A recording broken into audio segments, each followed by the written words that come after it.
This is Dr. Ron's Words of Wisdom, words on leadership, goal setting, productivity, and a whole lot more. I trust today that this will be a vitamin or a supplement for your mind and heart. And wherever you receive podcasts from, would you please subscribe to Dr. Ron's Words of Wisdom, leave a rating, and write a brief written review, especially on iTunes. It really does help. I'm also looking to come aside and coach the next level of leader.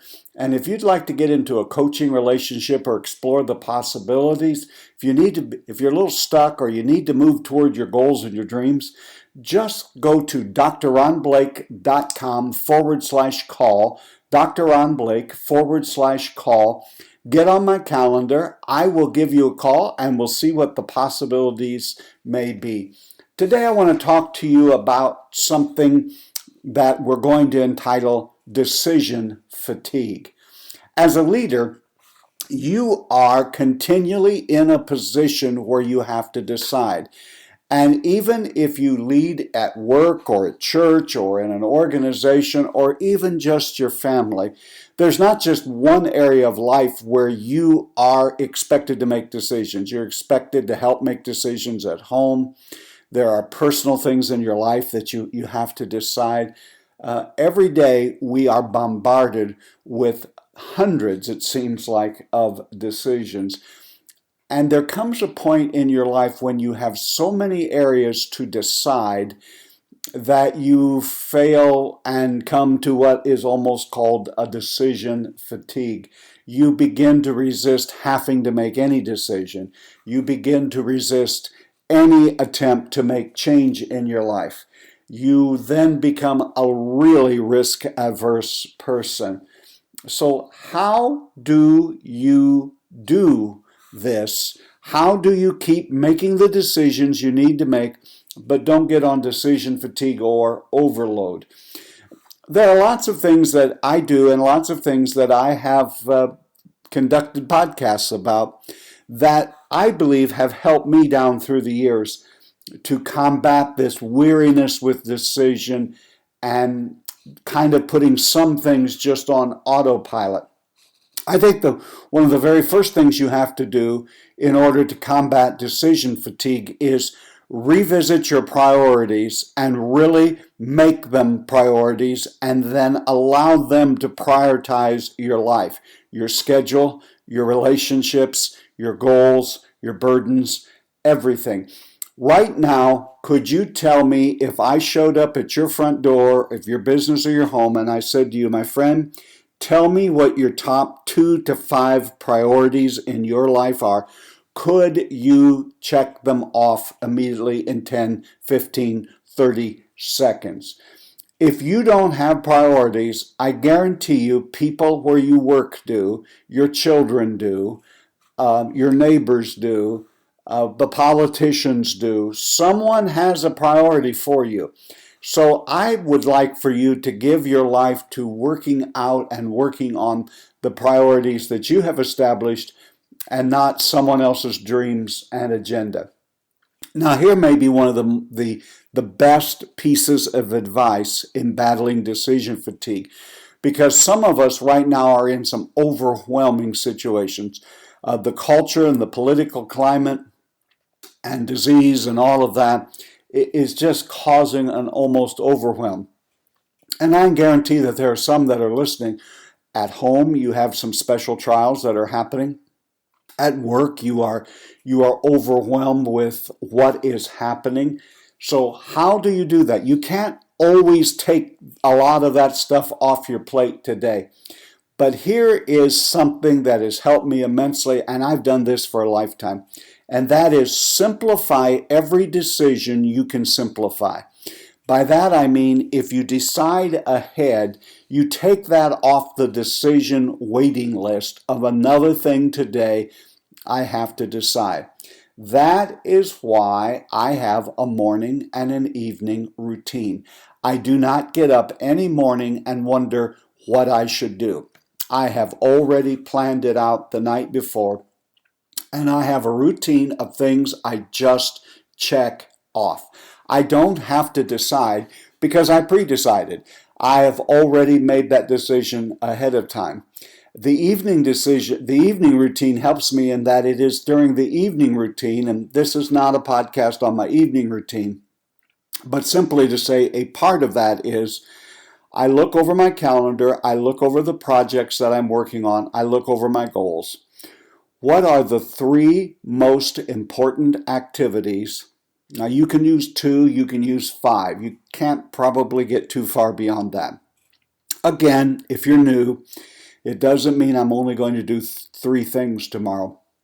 But 3 things that I have identified that are crucial to moving things forward, helping me get done the projects that need to be done, helping me to reach the goals that I have set. What are those 3 most important tasks? I call them MITs, most important tasks. And then I make sure that I have all the information I need for the next day in order to make those decisions and to do those things that I need to do, so that when I get up tomorrow morning, I don't have to ask the question, well, what should I do today and what am I going to do about thus and so? I don't have to make that decision. That was a predetermined decision the night before. Another thing that will help you, my friend, with decision fatigue and overload that you're going through right now is take a step back and make sure that you're eating healthy.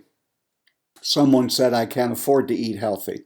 Well, if you think eating healthy is expensive, try being sick and in the hospital.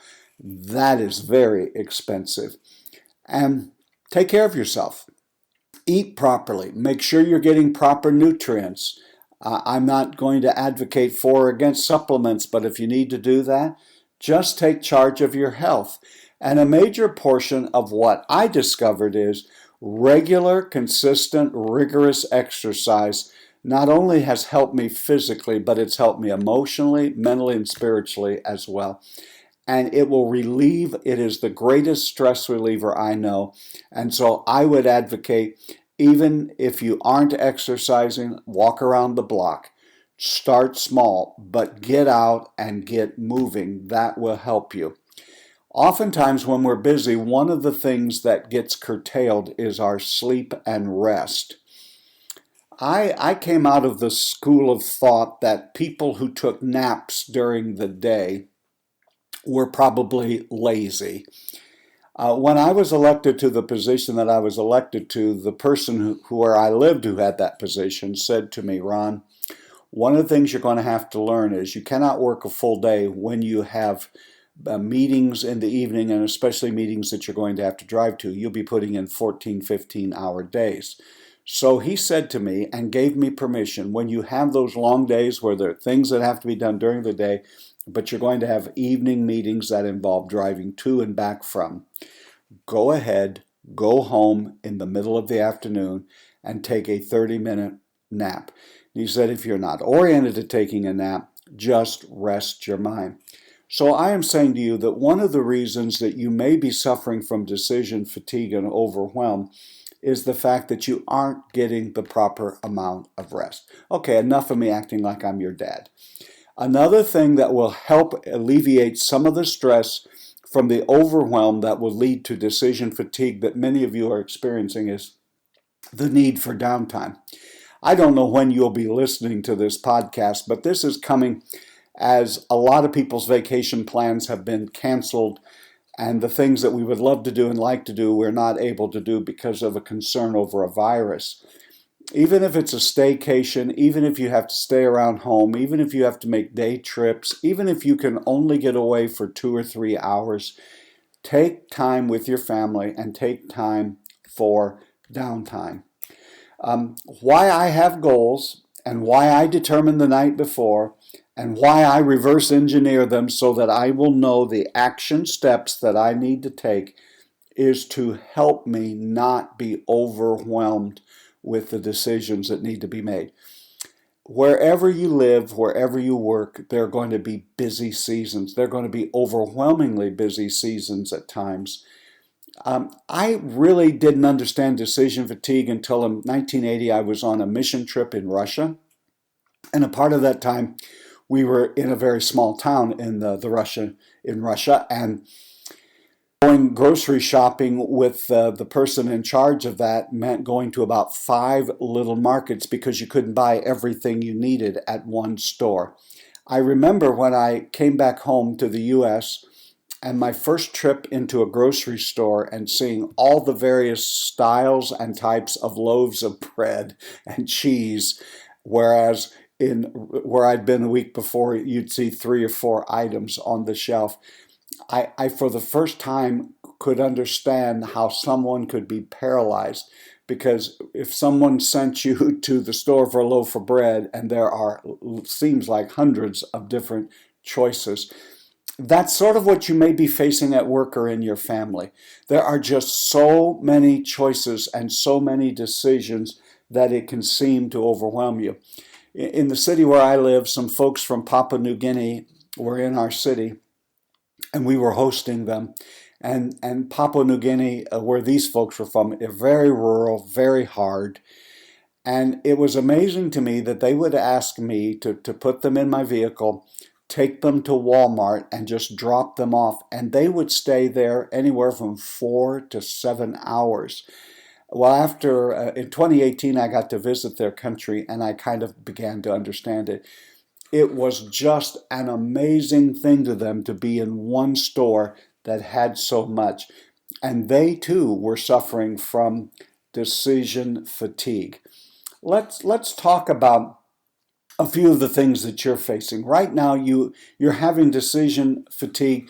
It may be because you need to hire someone, and you know all that goes into that, and you're just almost overwhelmed. The opposite is also true. There are also times, unfortunately, when we have to fire someone, and that can really wear you down. It could be that you're trying to put a budget together in the crazy climate we're living in today, and you're overwhelmed. It could be that you've just brought on a lot of new people to your organization, your not-for-profit, and you're responsible to train them. Oftentimes, people are under the mistaken impression in leadership, if I just hire enough people, things will get easier. I discovered as I was adding staff, it became more challenging before it became easier, because at that time, a one-person office that I was in charge of all of the training, and oftentimes they come in with very little experience, and they certainly don't understand your own local culture, and there's no easy way around it.